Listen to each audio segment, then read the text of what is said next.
আক্রমণের ঘটনা ঘটেছে, আহত করা হয়েছে, মারাত্মকভাবে কুপানো হয়েছে, বাড়িঘরে হামলা হয়েছে, সম্পত্তি জ্বালিয়ে দেওয়া হয়েছে, দোকানপাট লুটপাট করা হয়েছে। এগুলো একের পর এক ঘটনাগুলো ঘটে যাচ্ছে। বিভিন্ন জায়গায় সহিংসতার ঘটনায় মৃত্যুবরণের ঘটনা ঘটেছে, মারাত্মক আহত হয়েছেন, পরে মৃত্যুবরণ করেছেন, এমন কিছু ঘটনা ঘটেছে। গতকালকে আমাদের 11 দলের শীর্ষ নেতৃবৃন্দের যে মিটিং ছিল, সেখান থেকে মিটিং করে আপনাদের সামনে আমাদের সম্মানিত আমিরে জামাত 11 দলীয় জোটের প্রধান নেতা তিনিও কথা বলেছেন, তিনি কিছু আহ্বান জানিয়েছেন, আপনারা জানেন। আমরা এই সমস্ত বিষয়গুলো নিয়ে স্থানীয়ভাবে প্রশাসনের সাথে আমরা আলাপ করেছি, অভিযোগ দায়ের করা হয়েছে এবং আমরা আশা করছি যে এগুলোর তড়িৎ পদক্ষেপ তারা গ্রহণ করবেন। একটি সুষ্ঠু সুন্দর নির্বাচন বাংলাদেশের মানুষ আশা করেছে এবং সেটি নির্বাচন সম্পন্ন হয়েছে।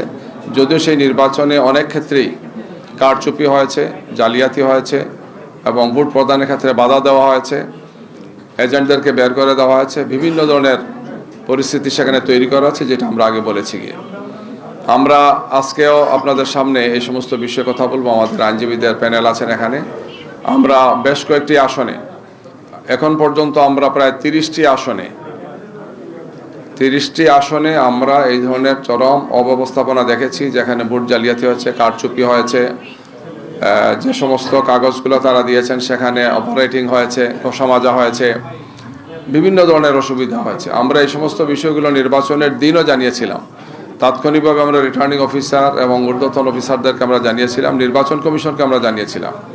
কিছু কিছু আসনে ভোট রেজাল্ট দিতে মারাত্মকভাবে দেরি হয়েছিল। যেমন ঢাকার কয়েকটি আসনে আমরা ভোর 5টার সময় গিয়ে নির্বাচনের রেজাল্ট পেয়েছি, অথচ আরও কিছু কিছু আসনে বিদ্যুৎ গতিতে রিপোর্ট দেওয়া হয়েছে, রেজাল্ট দেওয়া হয়েছে। তো এই ধরনের চরমভাবে পক্ষপাতদুষ্ট কিছু আচরণ হয়েছে। সেই আচরণগুলো আমরা আপনাদের সামনে আজকে তুলে ধরব এবং যে সমস্ত আসনগুলোতে আমরা এই ধরনের নির্বাচনী অব্যবস্থাপনা দেখতে পেয়েছি, অনিয়ম দেখেছি আমরা, এবং নির্বাচন সংশ্লিষ্ট যে আচরণবিধি সেটা মানা হয় নাই, এই সমস্ত আসনগুলো নিয়ে আমরা স্থানীয়ভাবে রিটার্নিং অফিসার অথবা ঊর্ধ্বতন অফিসার যারা আছেন তাদেরকে আমরা জানিয়েছি। আমরা পুনঃগণনার জন্য, নতুন করে ভোট গণনার জন্য আমরা সেখানে সংশ্লিষ্ট যারা আছেন তাদেরকে আমরা আহ্বান জানিয়েছি, যাতে তারা এই বিষয়ে সেখানে প্রয়োজনীয় পদক্ষেপগুলো গ্রহণ করেন। আমরা এই বিষয়ে নির্বাচন কমিশনকেও আমরা জানাবো, তাদেরকেও আমরা যোগাযোগ করেছি, তাদের কাছে আমরা এটা পৌঁছাবো এবং এই ব্যাপারে সম্ভাব্য সব ধরনের আইনি পদক্ষেপ নেওয়ার সুযোগ আমাদের আছে। আমরা সেই সমস্ত আইনি পদক্ষেপগুলো আমরা গ্রহণ করব।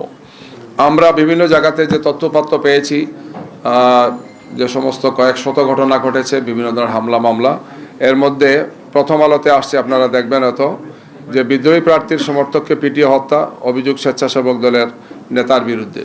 এই নির্বাচনের পরিঘটনাটি ঘটেছে, যেটি আসছে আমাদের কাছে, এই সমস্ত তথ্যগুলো আছে। এছাড়াও আরেকটি হত্যাকাণ্ড ঘটেছে, সেটি হচ্ছে মুন্সিগঞ্জে, এটা বাগেরহাটের নির্বাচন পরবর্তী সহিংসতা বিএনপির বিদ্রোহী প্রার্থীর সমর্থক নিহত এবং তাদের নেতার ধারায় সেটা ঘটনা ঘটেছে। যায় দিনেও এটি আসছে। হালুয়াঘাটে নির্বাচন পরবর্তী সহিংসতা একজন শিশু এবং কয়েকজন আহত হয়েছেন।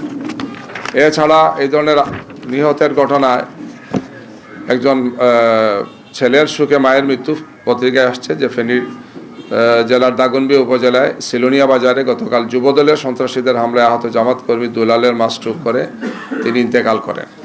এই ধরনের ঘটনা সহ আরও অনেকগুলো আক্রমণের ঘটনা ঘটেছে, আহত করা হয়েছে, মারাত্মকভাবে কুপানো হয়েছে, বাড়িঘরে হামলা হয়েছে, সম্পত্তি জ্বালিয়ে দেওয়া হয়েছে, দোকানপাট লুটপাট করা হয়েছে।